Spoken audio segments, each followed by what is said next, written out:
Olá, meus amigos, tudo bem com vocês? Hoje vamos conversar sobre Immanuel Kant, filósofo do iluminismo alemão, século XVIII. Vamos falar sobre Deus e moralidade. Nós vamos nos basear nesse breve comentário, a Crítica da Razão Pura, que ele escreve em 1781, e também a Religião nos Limites da Simples Razão, de 1793. Kant formula críticas à teologia tradicional, dentre as quais podemos citar as referentes às provas sobre a existência de Deus, em particular a prova ontológica, ao conceito de Deus e à moralidade. Gente, no tocante à prova ontológica, é afirmar que um ser, já que eu posso conceber na minha mente um ser perfeito, é necessário que esse ser perfeito exista. Caso contrário, esse ser perfeito não seria tão perfeito assim, já que lhe faltaria a perfeição, tá? Na sua perfeição lhe faltaria a existência, estaria maculando a sua perfeição. Tá? Então, esse é o argumento ontológico. Se eu posso conceber na minha mente um ser perfeito, perfeitíssimo, então é necessário que esse ser exista. Resumidamente, tá? Há outros vídeos que eu explico isso em maior detalhe. Há outros argumentos também para provar a existência de Deus. Só que Kant, ele reduz todos os argumentos para provar a existência de Deus ao argumento ontológico. Refutando o argumento ontológico, ele refuta todos os demais argumentos que provam a existência de Deus. O verbo o verbo existir, seria um verbo de ligação. Tá? Então, Maria é bela, Maria possui uma qualidade qualquer, mas não implica na existência por si só. Quando eu afirmo que algo existe, eu não proporciono mais nenhuma qualidade ao conceito que está na minha mente do que esse conceito teria caso ele não existisse. Continua tendo a mesma perfeição, continua sendo o mesmo conceito na minha mente, independente de existir ou não. O Kant entende que não é possível predicar a existência de algo. Tá? Não, eu posso predicar várias qualidades, mas a existência não é uma qualidade que eu possa predicar. Um ser perfeito que, pelo fato de ser perfeito, ele deve obrigatoriamente existir. Kant diz que não, isso não cabe.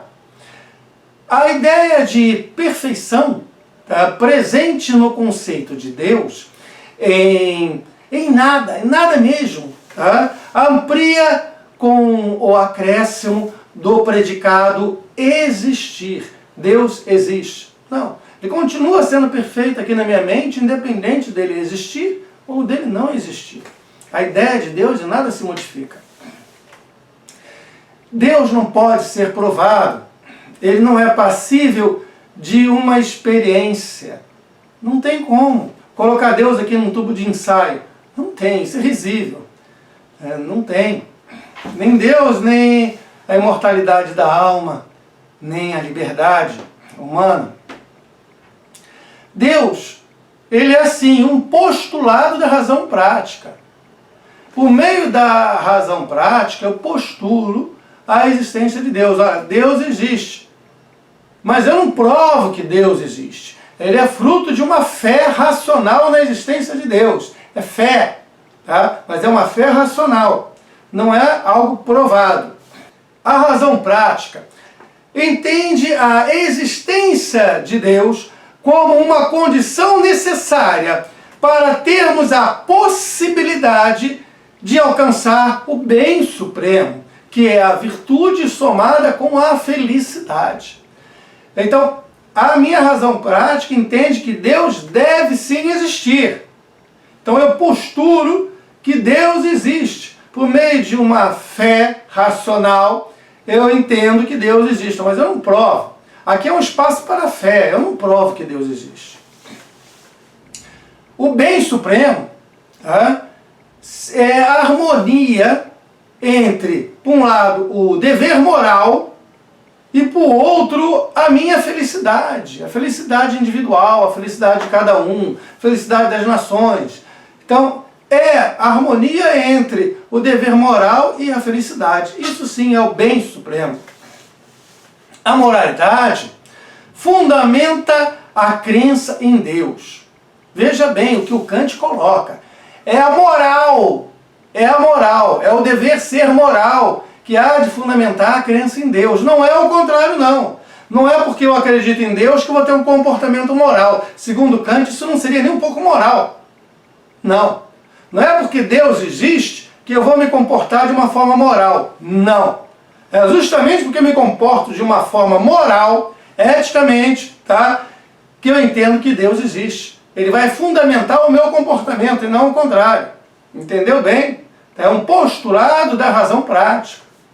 Então, a moralidade fundamenta, tá, a crença em Deus e não o seu contrário.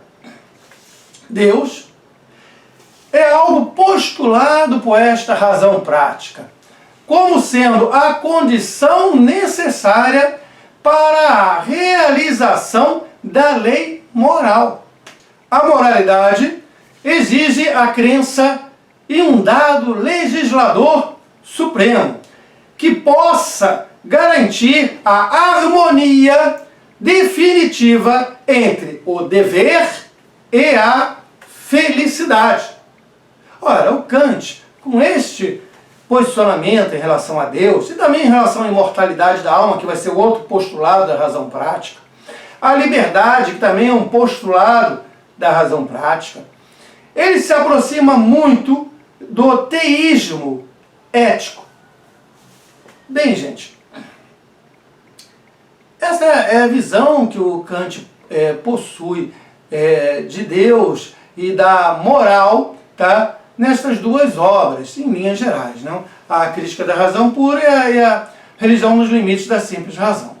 Tá? Deixa o teu comentário aí no vídeo, eu quero saber a tua opinião. Se inscreve no canal se não for inscrito.